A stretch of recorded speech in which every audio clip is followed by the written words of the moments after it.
Well, UFC 320 just concluded, and holy fuck, that was absolute cinema. No need for a long, drawn-out intro here. The prelims were great. The early prelims were great. Patchy Mix got robbed. Sorry, bro. I'm just going to be talking about the three main fights that we all knew were going to be absolute bangers, starting out with Yuri Prochazka versus Khalil Rountree Jr. Khalil Rountree was hitting Yuri with hard strikes in the first two rounds, but then all of a sudden, he just activated his inner samurai and then put Khalil Rountree on his face in the final round. When I was watching that fight in round two, I could see Khalil start to get gassed, and he dropped his hands, which Yuri Prochazka just went in and absolutely tore him to shreds. Even though there were moments that Khalil Rountree was starting to piece up Yuri Prochazka in the first and second round, I just could not count out the guy because, you know, he's fucking Yuri Prochazka. He literally goes on runs with his nose and mouth taped shut. Khalil is a great fighter. He put up a great performance against Prochazka, but his kryptonite is just his cardio. Khalil just starts to get more tired as the fight goes on, and that allows somebody like Yuri, who has so much more range on him, just to go in and just completely dominate him. This fight was just an absolute banger. There's nothing much to talk about. I don't know how much Tylenol Yuri Prochazka has been taking as of recently, but he's not taking enough of it. The guy was walking around the octagon smiling as if, like,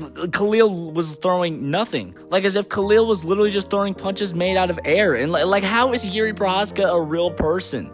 Like, how? Who the fuck is this guy? And for everybody who's thinking it, no, I don't necessarily think that we'll be seeing Yuri Prochazka versus Alex Pereira 3 anytime soon. I feel like Yuri Prochazka is going to fight Carlos Ulberg next. I feel like that would be the fight that makes the most sense, and you'll see why here in a little bit when I go over the Magomed Ankalaev versus Alex Pereira fight, and I have a few things to say about that fight. Next up, we got Dvalishvili versus Corey Sandhagen, and how I describe this fight is in the great words of Dana White. That's fucking illegal. I don't think I've ever seen a human being get harmed to that extent. I cannot think of anybody whatsoever in the UFC that could go up against Dvalishvili and have it even be considered a close fight. There is no possible way to beat this guy. Sandhagen put up a good striking game against Marab in the first round, which gave me some hope, but all of that hope went to go to hell and die whenever I saw Marab literally toy around with this guy like he was a fucking Barbie. Marab just clung to this guy like a koala on a eucalyptus tree and then just got to his back and dragged him to the octagon floor like how I dragged my nuts across your mother last night. I pray to God that Dvalishvili does not master the art of boxing, because if he does, there is just no hope for the UFC bantamweight division. Marab's boxing just makes absolutely no sense, and Corey could strike with him very, very well, but the only problem is that he just couldn't move forward. He could only move backward,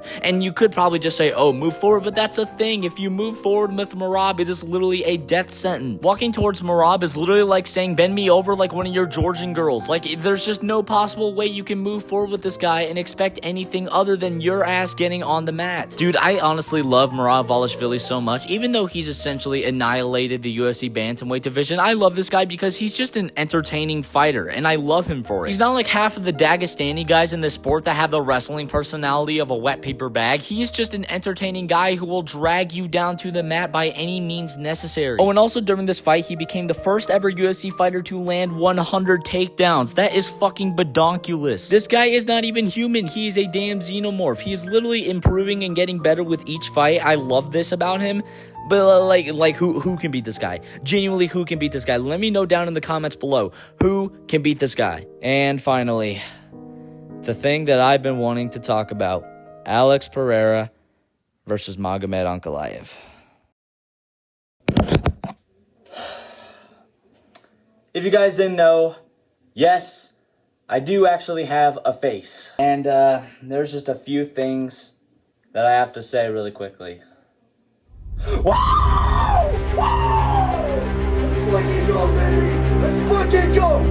Fuck you, Ankalaev! Fuck you and all your Dagestani friends! You're the fucking worst light heavyweight champion in the history of the UFC! How does it feel saying no Chama when Alex Pereira just fucking put you on your ass and then pummeled you with elbows to the fucking temple until you said, please, Hardin, no more! Get this fucking amazing goat off of me, please! It's so amazing! Oh my gosh, Poton, all fucking night, how does it feel saying no Chama when in a minute and 20-something seconds, you just got fucking dog walked! You fucking suck! And I cannot wait for Alex Pereira to send you and all your little Dagestani friends to that fucking tire shop that he once worked at. Because guess what? Pereira is Chama! He is the GOAT! Fuck you!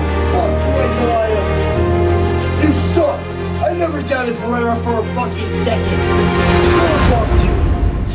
knows where he comes from. He knows he's not going back to that life. Especially, he is not going to be beat by a sorry, dumb, inbred motherfucker like you.